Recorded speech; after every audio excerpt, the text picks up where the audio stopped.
Welcome to another edition of PowerCore Productions and Podcastings. And in today's video, when it comes to the Spider's Curse, while Season 1 has come to an end, we still have a little bit more story left to tell. That being first in the Jujutsu Kaisen The Spider's Curse OVA special. What if Miles Morales was Sukuna's vessel? The OVA, If This Be My Destiny. This covers the events of the Gojo past arc, or as some of you might know, the first 5 episodes of Season 2 of Jujutsu Kaisen. Now, you might be wondering why I didn't wait to cover this later on down the line when we get into the Shibuya arc that's starting in the near future. Well, the reason for that is simple. When we do get to the Shibuya arc, I want to get right into it. So it's better just to cover all of the past material, or what falls under the past material in Season 1. Kinda like a little bonus for you guys to enjoy. And simply because I thought that you could do some fun with this, especially incorporating one of the more famous Spider-Man storylines, If This Be My Destiny. So you can say that this plays into the Spider-Man mythos even further, as we get to see the earlier years of Satoru Gojo along with his friends, Geto and Peter Parker. But anyway, let's get into today's video. So as always, sit back, relax, and enjoy the show.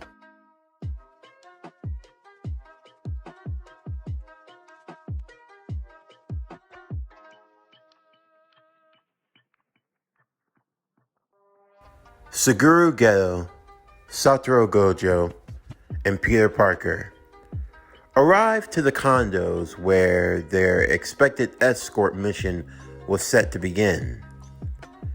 Gojo chucked a can of coffee he had been drinking in a trash can, only for it to not land in there at all, almost as if he wasn't even trying. Although at the last moment, Peter would make sure to kick it into the can properly. As the 3 young Jujutsu Tech students made their way, Geto couldn't help but ask one thing. Master has talked to you about what you're supposed to wear, right, Peter? Yeah, I talked to Mr. Masamichi a while ago. He said that wearing this was fine, although he looked rather disturbed. I mean, wouldn't you be if you went around dressed like that, Gojo would say. This was in reference to the boy's uniform. While Geto and Gojo were wearing the standard Jujutsu high-tech uniforms, Peter had chosen to put an American twist on his, instead sporting the blue jeans with the red Converse, along with a specially made shirt and jacket. Of course, unlike in this photo, he wasn't actually wearing the mask at the moment, but whenever he fought, he liked to put it on. This couldn't help but draw much attention to himself from the others within the school, and it couldn't help but make Geto want to ask his new companion about why he chose to dress the way that he did. It had been around 6 months since Peter had arrived to Jujutsu Tech Metropolitan Tokyo. Well, his arrival was more circumstantial than anything else. For the most part, Jujutsu sorcerers operated from Japan, although it wasn't uncommon for them to travel overseas. And every now and again, you would find an anomaly of sorts, something that was, well, beyond all comprehension. It was a spider, but I'm sure you all know the story. Only this wasn't a radioactive spider, no. This was a cursed spider. A spider created from cursed energy. A small little thing. You couldn't just squash it and get rid of it, no. You had to, well, use Jujutsu to destroy it. Or if it bit someone, then it would die instantly, although its power would be transferred to the host. It wasn't anything fatal or anything of that nature. It was just something that happened by chance. You see, Peter lived in Queens, New York, along with his uncle.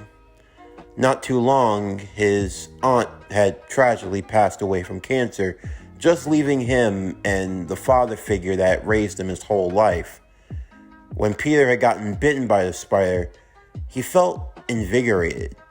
No longer the scrawny weakling of his class, he felt as though he were stronger, freer, more capable. Of course, he did not heed the famed fable that had been given to him, the wise words spoken by his uncle, that with great power must also come great responsibility. No, rather, Peter, he thought that these powers that he received, they were his chance to make it in the big leagues, to strike it rich. But unfortunately, he was wrong. And because Peter did not understand his powers, he didn't understand the dangers that came with them. So one night when he returned home, only to find that his uncle had been murdered by a cursed spirit, it was only then that Peter realized the gravity of the situation he was in. Now, thankfully, there were Jujutsu sorcerers in America. Again, they were far and few between, but it wasn't uncommon to find them there. The one in particular was a man by the name of Dr. Voodoo. He had earned the title of Sorcerer Supreme not too long ago, as the master that came before him, Dr. Stephen Strange, had finally passed away at the ripe old age of 120. Quite marvelous for his part. Now he would take on the mantle. He was in the surrounding area when the situation occurred. He arrived and saved Peter from fighting against the cursed spirits, and he learned more about what Peter was and what he had become. At his suggestion, Peter would go overseas to Jujutsu Tech in Tokyo. It was there he was enrolled in the class with the other young Jujutsu sorcerers, and where he would come to learn and understand his power more and what he could do. He was able to pick up the language of Japanese rather quickly and fluently, as well as learning more about the world of Jujutsu and Jujutsu sorcerers.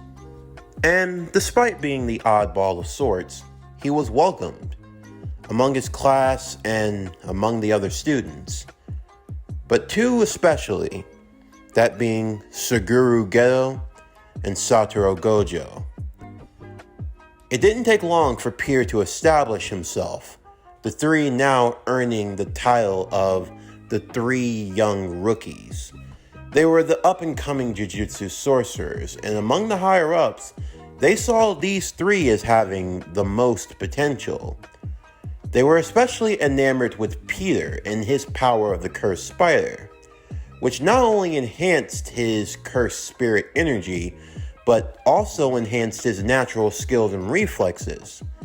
You could almost say that he had the powers of someone who had undergone heavenly restriction without having to actually do it, thus making him a beast in his own right. The reason for this mission, though, why they were in this area, it was given to them. They were to escort what was known as the Star Plasma Vessel to Master Tengen. This was a very delicate and very important matter, as Master Tengen served as the highest echelon of the Jujutsu community. It was through him that the barriers that protected their world was kept in check. Without the vessel, Tengen, you could say, due to the power of his cursed technique, immortality, would be forced to continue to evolve, moving to a point where he could become more of a threat to humanity than an ally. It was the duty of the vessel to merge with Tengen, to stall that evolution, if you will, to keep the balance of the world in check. Or, as Gojo would put it, it was like trying to keep something from Digi evolving. Peter understood that reference, although he would have preferred more along the terms of a Pokemon reference, but still, to each their own. All the same, though, their mission would start off rather chaotically, as the person they were supposed to protect was about to be kidnapped. The young girl being thrown around by a group of mysterious individuals, all vying to get their hands on the Star Plasma vessel.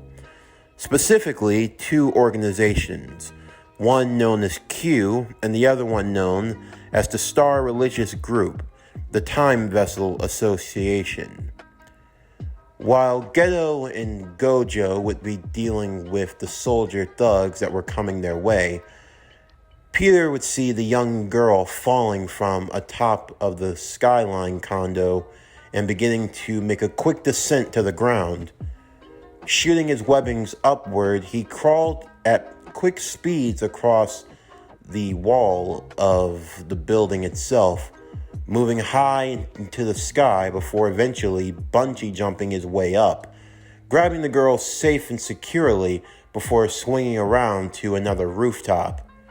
A few straggling soldiers had chosen to follow after him, but with his spider sense and his other reflexes at work, he was quickly able to dispatch of them, webbing them over to the side of a wall and choosing instead to knock them out aggressively instead of going for the outright kill. Once he had done so, he made sure that the young girl was safe before pulling off his mask. I'm sorry about that. Hi, my name is...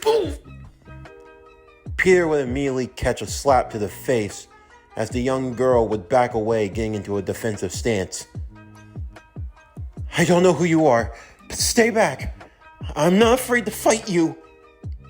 Ow.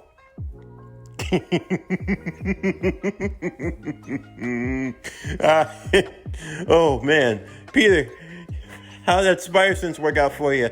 You just got slapped to the ground by a girl. Shut up, Peter would say to Gojo, as Geto would join them quickly after. Along with them would arrive another woman. Her name was Misato Kuroi. She was the caretaker for the young girl, her name being Riko Amanai.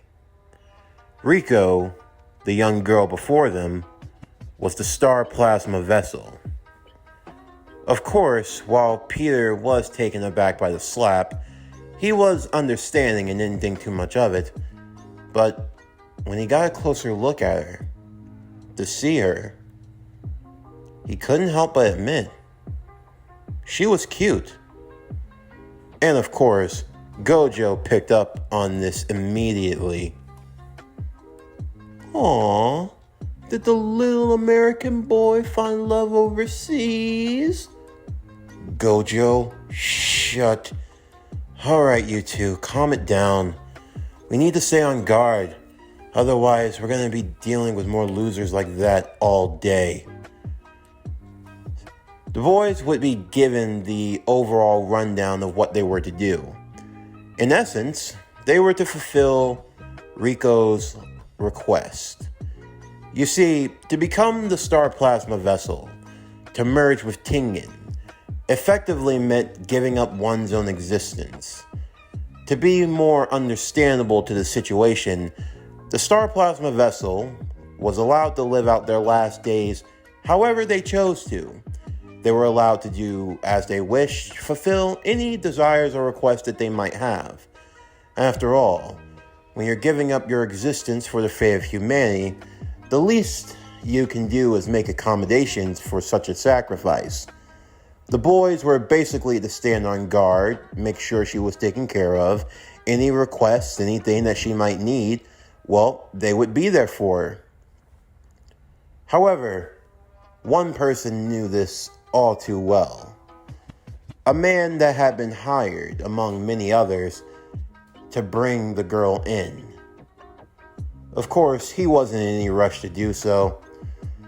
The man's name was Toji Zenin, known by many names: the Sorcerer Hunter, the invisible hand, or one that he had recently acquired, the Prowler. However, Toji, he knew what he needed to do. Dealing with Satoru Gojo, and even that ghetto kid, it required finesse. He had to wear them down. That's why he posted online the bounty for the girl's head and to bring in those Jujutsu sorcerers. Of course, he didn't expect anyone to actually kill them. No, he was just going to wear them down gradually and make sure that at the right time he could strike. But there was one thing that was off-putting. That new kid. His intelligence had told him that the boy had only arrived here 6 months ago. Peter Parker. Toji looked at the dossier of the young man. He only arrived 6 months ago, the informant that gave him the paper would say. Not much is known about him. He's an American from Queens, New York. An American? We don't get too many American sorcerers in Japan. And they allowed him to attend Jujutsu Tech? He must have some skill. It's said that he's rumored to be on par with the other students, the top ones, that Gojo and Ghetto Kid.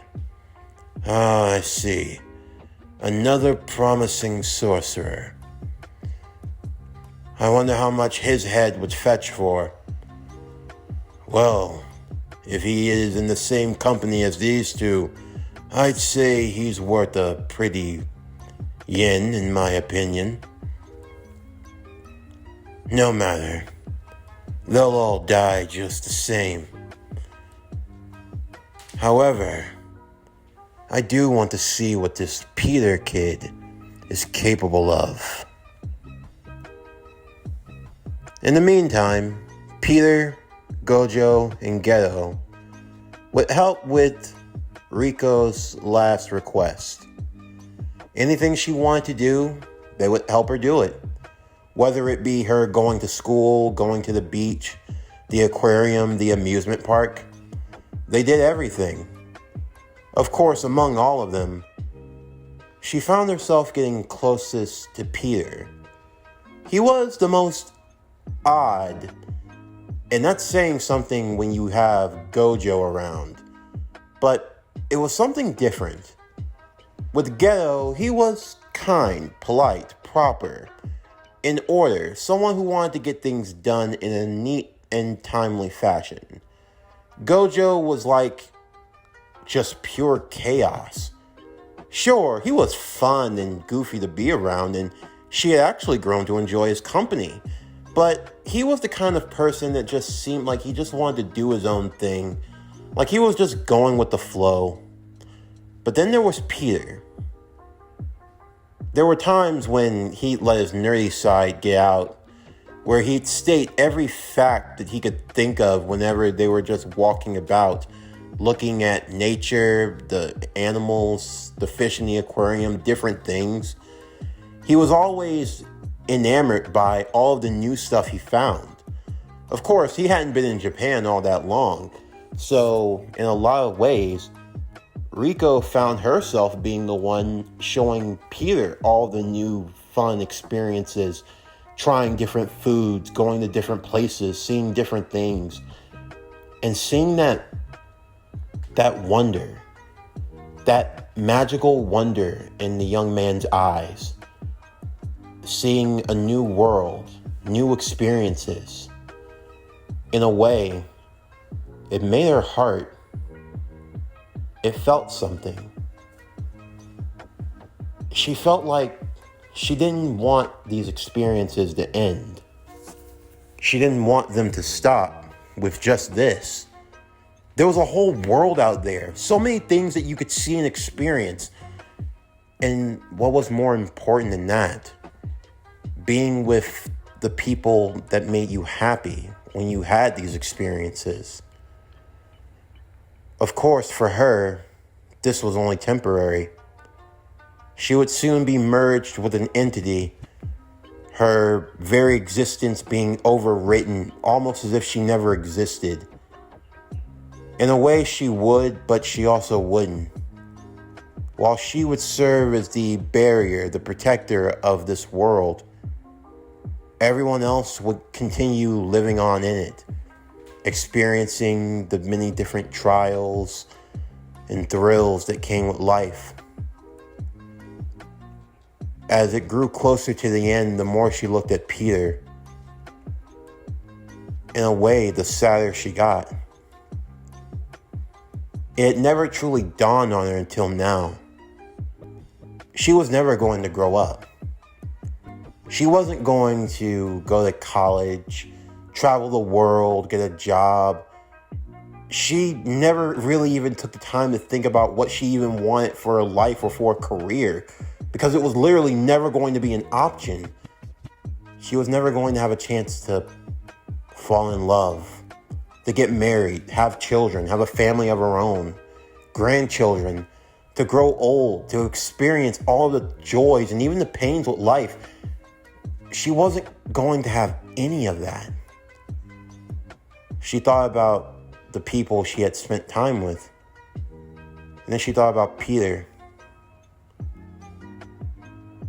If he continued living on someday, he'd find another girl. Perhaps that girl would be the one. She would be the one that got his love and affection. She would be the one that would sire his children. She would be the one that he would come home to. The person he could cuddle next to. The person he could try new foods and new experiences with. The person he could go through the trials and tribulations of life with. The person he could turn to in the hard times. The person he could potentially grow old with. The person that could be by his side on his deathbed or maybe at hers. All of those experiences, she could never have them. And for Peter, even if he didn't say it, a part of him felt the same, even in that short amount of time. Was it just the thrill of the situation, the idea of falling in love, a love that can only be temporary? But at the same time, it would be a lie to say that this didn't also cross his mind. The fact is that any life that he could have with her, it only existed here and now. There was no future for either of them. It was on the final night. Rico couldn't sleep and neither could Peter. At the hotel, they found themselves sitting on the roof overlooking the city. The two sat together side by side, looking at the lights, the cars that drove down below, the people that walked, the noise, the hustle and bustle of it all. They could hear everything, and yet there was a dimming silence between the both of them. Neither one of them said a word because there was no need for words to be said. There was nothing more crueler than admitting a truth that of which could only hurt them both. Neither one of them would say it. No, they would never admit it. None of them could ever say the words. I mean, they had only known each other a few days, but maybe sometimes a few days was all it took. Sometimes it only took one moment. But they would not admit these feelings, no, because it would only bring more pain and more suffering to the other. To say those words, to put them into the air, the very atmosphere, they couldn't be taken back at that point. To admit those feelings was to admit the pain and loss that would come with them. So neither of them would say the words. Not because they didn't think of them, nor did they think that those words were not true, but to say those words, to say them, to put them into the air, was to accept all of the pain and the suffering that came with them. Instead, Peter only offered his hand to her, holding her close, he asked her to close her eyes. She did so, hugging over his neck tightly, as Peter would take a jump, a leap of faith. The two went swinging all throughout the city. As she opened her eyes, she got to see what he saw. He had been getting the hang of using his cursed spider webs, being able to create them organically from his body. As such, this was one of his favorite things to do with his ability. As they swung about, moving and twirling in the air, she was able to climb higher and higher with him, to the point where they got just high enough to oversee the whole city, to see it in its light and its splendor. He couldn't give her much, if anything, but he could give her this moment. A moment that only the two of them would share. And for that, she would always be grateful. Eventually, though, the time would come. They arrived to their destination, Jujutsu Tech. Underneath the large school, there the barrier would be. There they would find the passageway hidden to many. It was here where Riko would be given the Tengen. Gojo was ready for the mission to come to an end. Everyone was. However, before they had a chance to do so, though, Gojo found himself being stabbed in the back. No one else had even noticed when suddenly he appeared. Toji Zenin. Even for Gojo with the 6 eyes, he was just barely able to detect him. "What's the matter, Satoru?" Toji would ask. "Are your eyes moving a little slow today?"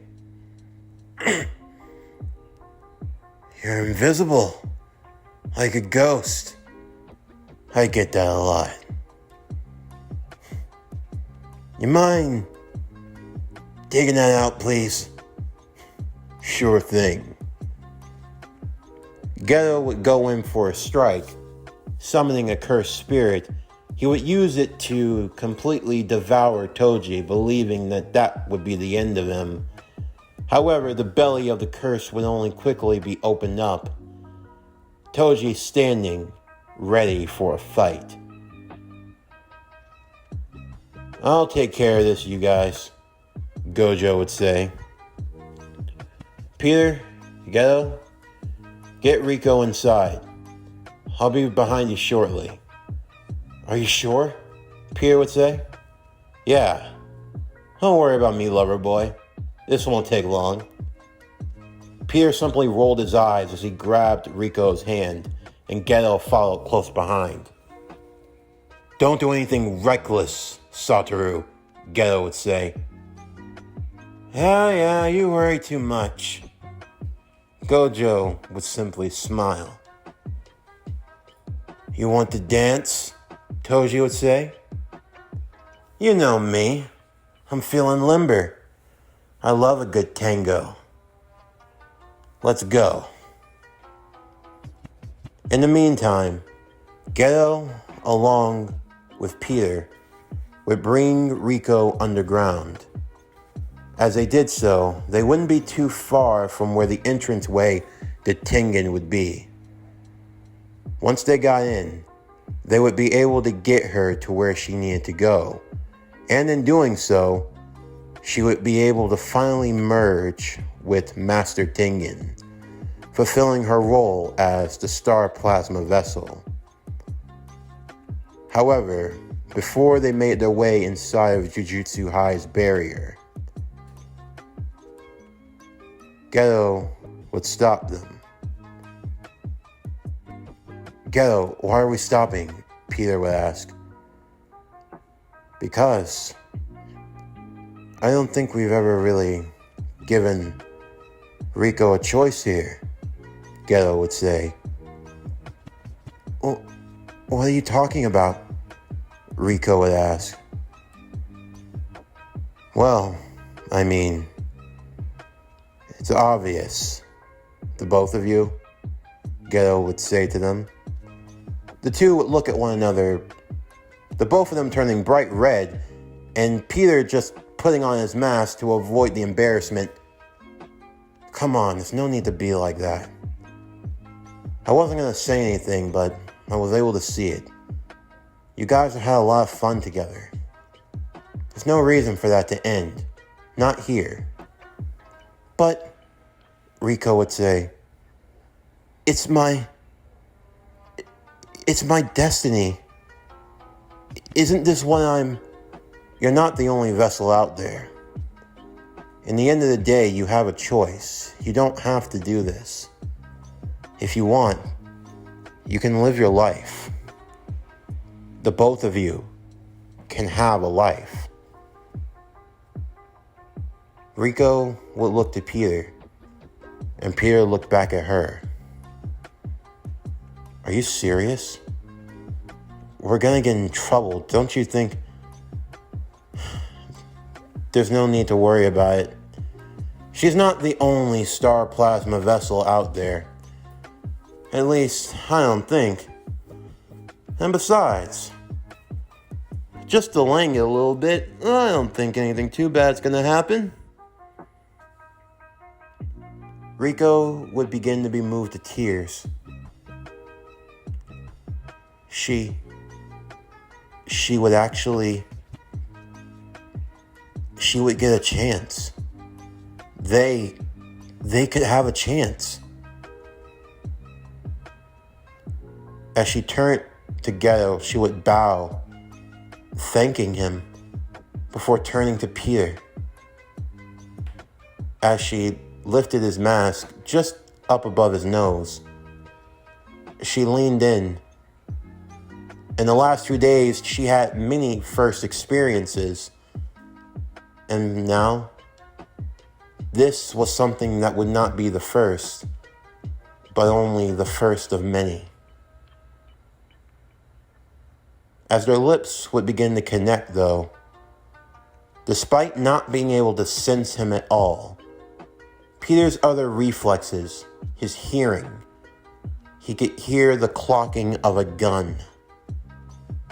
Feeling the vibrations faintly in the air, Peter would move Rico out of the way at the last moment as a bullet went flying inches away from where her head would have been. As he looked back up, Toji Zenins was standing there, the one that had fired the shot. You got some nice reflexes, kid. I thought I would have been completely undetectable. Just using a gun as opposed to using a cursed tool. Even with that tricky senses of yours, you shouldn't have been able to tell where it was. Unless you're like me. Just what the hell do you want?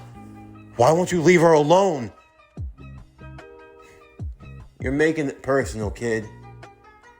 That's the one thing you should never do in this business. Trust me. What I'm trying to do to your little girlfriend isn't personal. She's got a 30 million yen bounty on her head. You think I'm turning that down? I don't give a damn if she's your girlfriend, your mother, your grandma, or your child. She dies.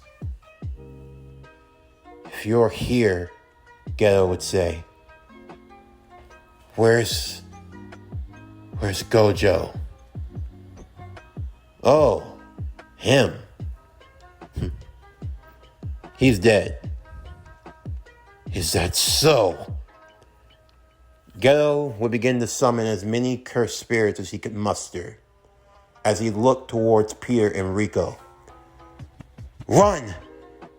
Go inside of the barrier. The doorways will begin to shift and change. You can hide in there as long as you can. I'll hold them off. Just go! Peter would grab Rico into his arms as they went deeper into the barrier under the school. Toji would simply shake his head.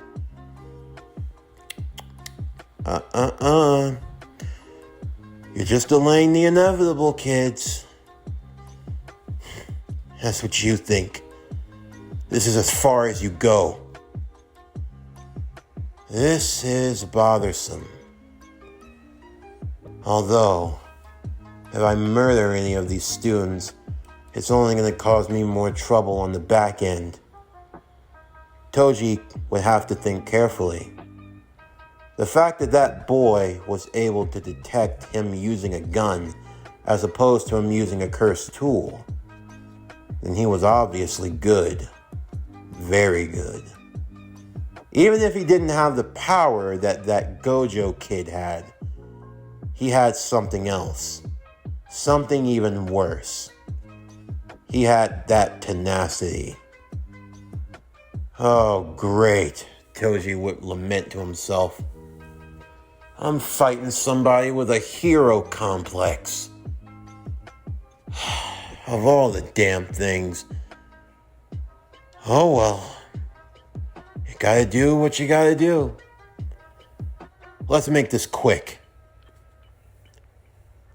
While Peter and Rico would move through the halls and the rooms of the barrier, they would keep moving continuously.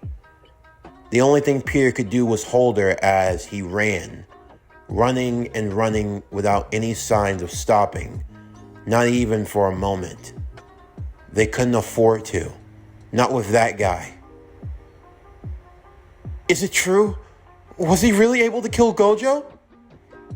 I don't know, but if he actually did, then Peter would think to himself. He knew he was strong, but he wasn't Gojo strong. It was questionable whether or not he had even been able to fight on par with Geto.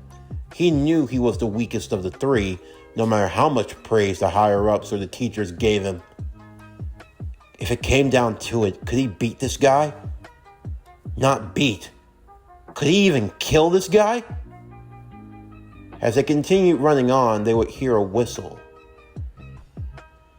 It was faint.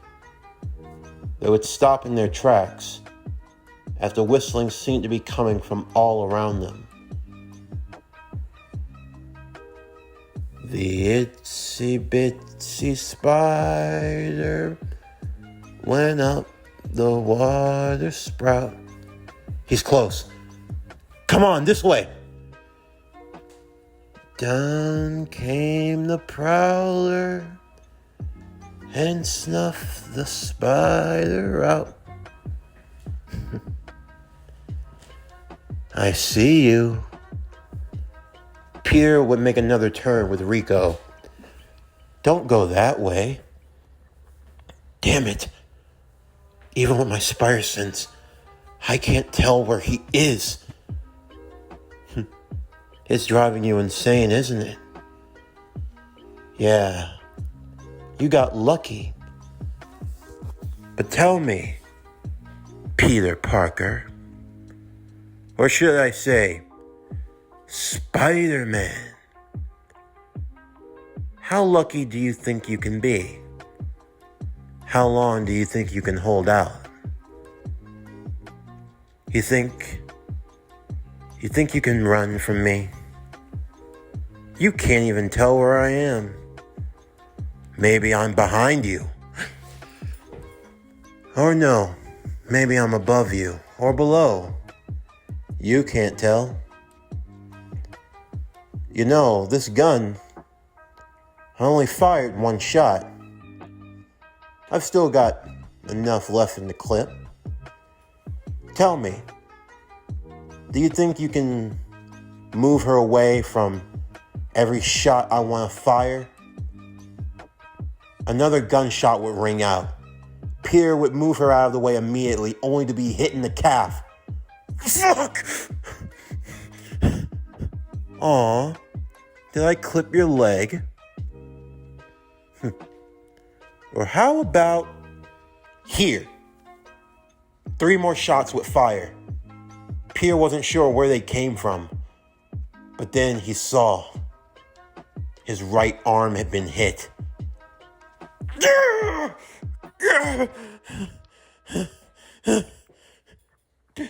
Peter! Stay back! He's trying to throw me off. I'll be fine. Peter would fight through the pain as he stood on his feet. You can't hide forever. Show yourself. You really don't want me to do that. But if you say so, I'm right here. Immediately, the door would open. Peter would stand on guard, only for, from down below, a short-like sword would come flying through, at the last second, slicing Peter's mask and giving him a faint cut under his left eye. Peter would reel back as Toji would emerge, delivering a series of body blows to Peter. However, this was what he wanted. Even though he had been hit, even though he had been targeted, he had made himself present. Peter would shoot webbing at Toji's other free hand, webbing him to the wall. Toji would take the inverted spear of heaven, attempting to use the short blade to cut through the webbing, but before he could, Peter would grab the other hand with the blade. Now, with only one hand free, and with both of Toji's preoccupied, Peter would reel back with as much force as he could as he started delivering multiple body blows to his gut.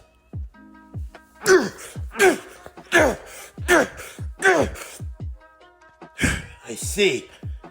You're not aiming for my face. You're aiming for my body. What are you hoping to... I think I just broke 3 of your ribs. So how about that? Toji would kick up both of his legs, kicking Peter in the stomach, knocking him back to the other side of the wall, Rico standing close to his side. I see. So you're that strong, huh? Okay. Well, let's see how much you got left in you. Let's dance, Spider-Man. The two would continue their battle until eventually they arrived in an area where there was a large drop beneath them. Rico being kept to the back of Peter as he kept Toji in front of him. It was just as Toji had suspected. In terms of raw cursed energy, Peter didn't have nearly what Gojo or even Geto had. But he had that tenacity, that spunk, and his reflexes and his strength to match. He was the kind of person that it wasn't so much the power that kept him in the fight, although as he continued to grow, and with age and experience, he would definitely become a force to be reckoned with. It was his ability to drag out a fight, to go into the proverbial 9th or maybe even 10th or 11th inning. He was the worst kind of opponent to deal with. The kind of opponent that would fight you if he didn't have arms or legs. The kind of opponent that would fight you even if it were proverbially impossible for them to do so. He had that infectious tenacity. You know what I'm talking about. That stuff deep within you that doesn't allow you to quit, that doesn't allow you to give in or say die. It's what makes you dangerous. As they continued fighting though, Rico would find herself on the edge, eventually hanging onto a ledge with a steep fall beneath her. Peter tried to reach her, and Toji, seeing an opportunity, was more than content to let her fall to her death. From this height, there was no way she could survive. As they continued on in their battle, though, Peter would reach out for her. Toji, using his blade, would cut off the side of the ledge, forcing Rico to fall.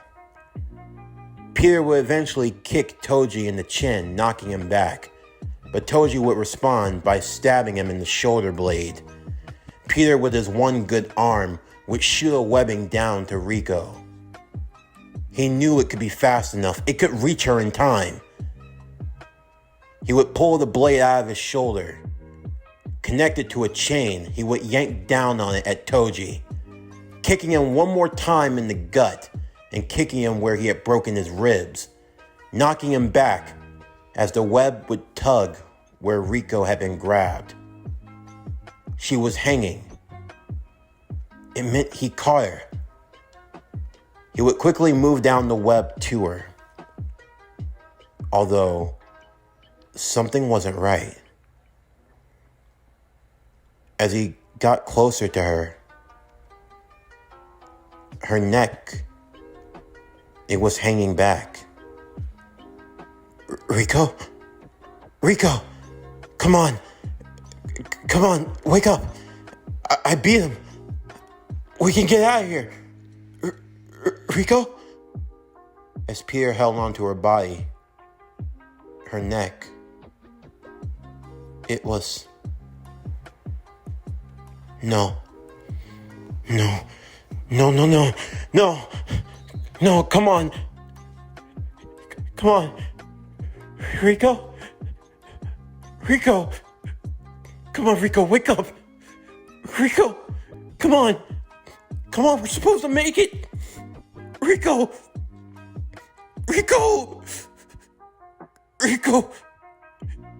please. Please just wake up. Please, Riko. Please wake up. Come on. It'll be okay. I promise. Riko.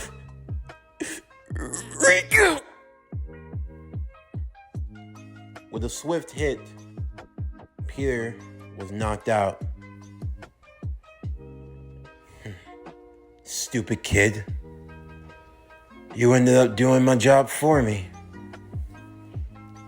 As he picked up the body, he would kick Peter in the face for making me work so damn hard. I may have been hired to kill her, but you're the one that dealt the final blow. And now you'll have to live with that.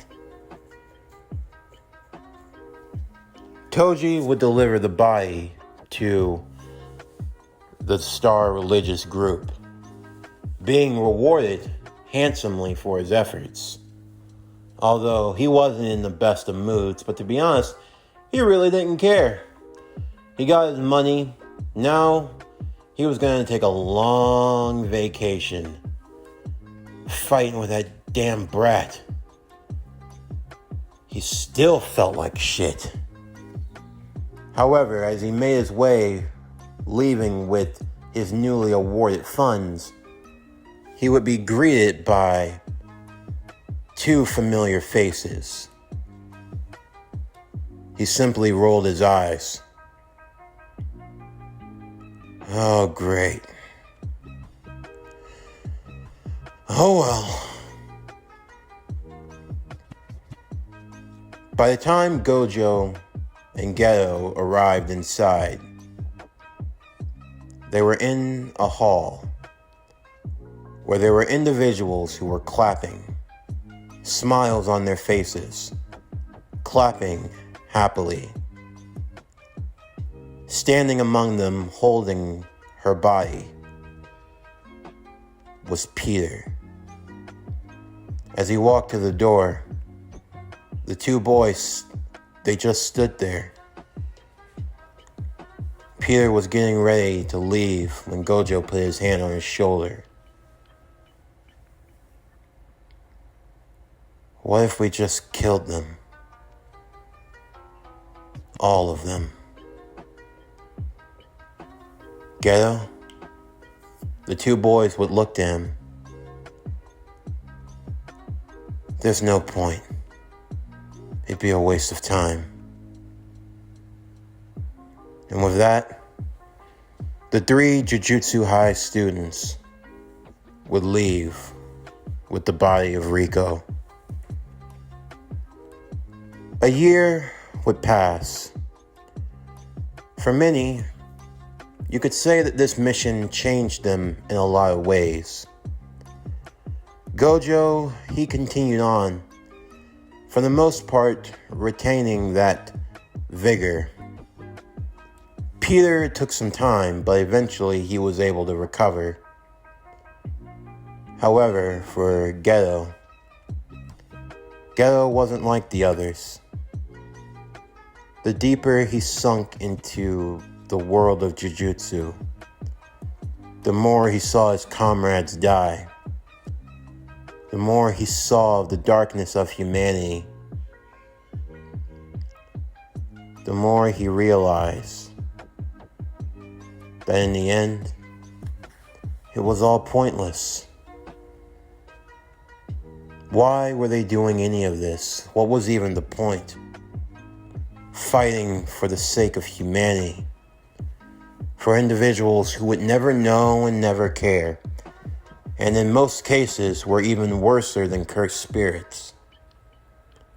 The only reason why this world exists was because it was built on the backs of the strong, while the weak and the feeble, the empty-minded, the damned monkeys ran the asylum.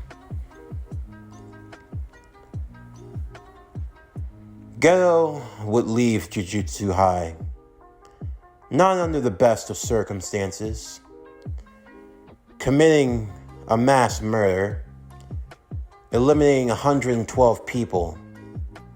He was sentenced to death. But for Geto, that moment in August of 2006, for him, for Peter, for Gojo, it set them down a path that would shape them into the men that they would grow to become. For Gojo, when he looked back on this time, he thought about 2 days in particular. The day that Suguru Geto died, and just 6 months later, he lost his other best friend. Peter had returned to New York. While some artifacts were being transferred, they had gotten wind that one of Sukuna's fingers were among the rare artifacts. Peter had been sent to go and retrieve it. Gojo was going to follow after him, but after all, they were old enough to take care of missions like this by themselves. He just had a gut feeling. Instead, he sent Fushiguro to assist him. However, by the time Fushiguro arrived, the situation had changed. Underneath Brooklyn, in an abandoned subway station that had been wrecked and torn, brought to nothing but ruin, the Jujutsu sorcerer, special grade, Peter Parker, age 28, was tragically killed in the line of duty. In his death, he managed to defeat and exorcise 6 special grade curses, resulting in 0 casualties, save for his own death. In the wake of it all, the artifact that he was sent to retrieve, Sukuna's finger, had been devoured by a young man by the name of Miles Morales. Megumi Fushiguro, Jujutsu first year, arrived on the scene. He expected for Miles to have succumbed to the poisonous effects of the finger and to have died, but instead something else. The boy had managed to absorb the finger and had thus become a vessel for Sukuna. And what's more, in his dying moments, Peter transferred the power of his cursed technique, the cursed spider. He had transferred it to Miles Morales. Current status, The boy has been given a stay of execution. His execution has been postponed. It is to be believed that once he absorbs all 20 fingers of Sukuna, then and only then will he be killed. This being proposed by special grade Jujutsu sorcerer and teacher Satoru Gojo. As Gojo stood before the grave of Peter Parker, he had been buried alongside his aunt and uncle in the United States. Gojo made the arrangements. It was the least he could do for his friend. Standing beside him, Miles Morales. His grave was in the vicinity. His wake had been held not too long ago, his parents grieving the loss of their son. But this was deemed for the best. It was better for them to believe he had died in that subway than to know of his true fate. As Miles looked towards Gojo, he couldn't help but ask, what was he like? Well, in so many words, all I can say is, he was amazing. This concludes Jujutsu Kaisen The Spire's Curse, What If Miles Morales Was Sukuna's Vessel, the OVA, If This Be My Destiny. Thank you guys for watching. If you enjoyed today's video, please don't forget to like, comment, subscribe, share, and hit that bell for post notifications so you can stay up to date on everything that is Power Core Productions and Podcastings that has to come out now and in the future. Come back tomorrow as we continue Imminence and Shadow, The Shadow's Web, What If Sid Kagano Was Spider-Man, Season 1, Part 3. But anyway, that's going to do it for the end of today's video. I'm Javon Harrington with Power Core Productions and Podcastings, signing off, and I'll see you next time.